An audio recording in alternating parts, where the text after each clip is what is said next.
This week, we discovered a group of tombs directly in front of the Great Pyramid. The tombs we discovered were used to bury both foremen and ordinary workers. This proves that everything that has been written about slave labour being used to build the pyramids is not true. This discovery proves that the pyramids builders were not slaves. Slaves can build great buildings, but they could not be creative enough to build pyramids, especially King Khufu's pyramid.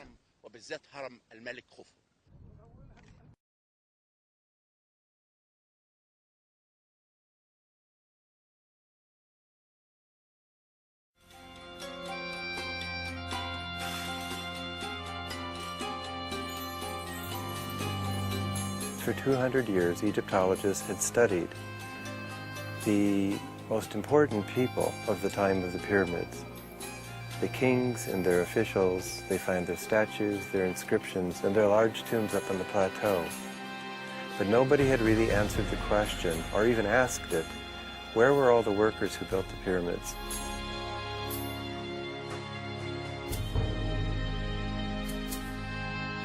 So in 1988-89, we did the first excavation here in an area about 400 meters south of the Sphinx to see if, in fact, this is where the workers lived.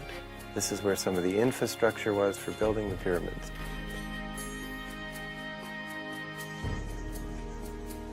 The site is only excavated very recently because people weren't interested in settlement.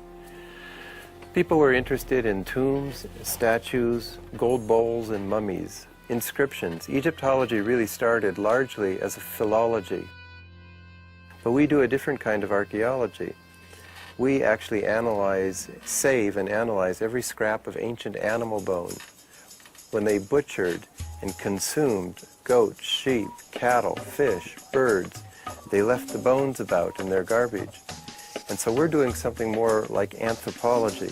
We collect this evidence and we want to understand their diet, how they lived, what the climate was like, how they produced the food, how they gathered all this energy in one place to build the pyramids. We know that these people were fed an enormous quantity of meat. In fact, we think that using the samples of ancient bone material from their garbage, the people who lived here 4,500 years ago, we think that there's enough meat that was consumed here to feed 6,000 to 7,000 people if they ate meat every day. And a lot of this meat was cattle. And when we can age and sex the cattle, it tends to be under 18 months, under 2 years old, and mostly male. The people here were eating extraordinarily well.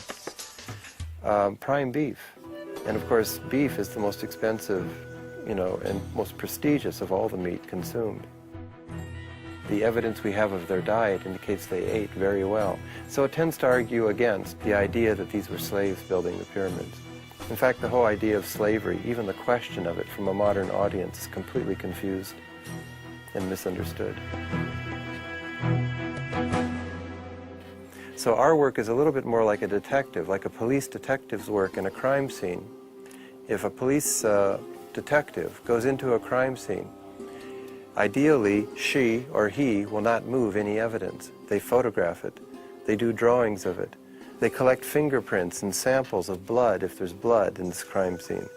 That's what we do, except it's not a crime scene. It's a scene where thousands of people lived. But we collect every piece of evidence. We do drawings, we do photographs, and we try to reconstruct their life.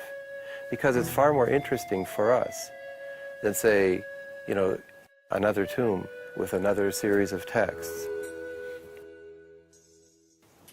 In fact, we almost are unhappy if we find nice things. This excavation is not about finding nice things. It's about finding information about how people lived and how they were organized.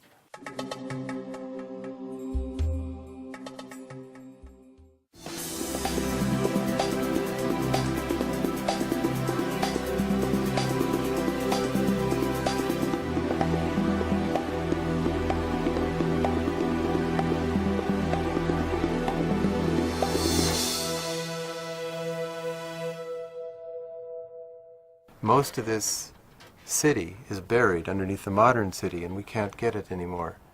But what we have here in this area of low desert is the last remaining open place where we can do these large, broad excavations. And it still continues.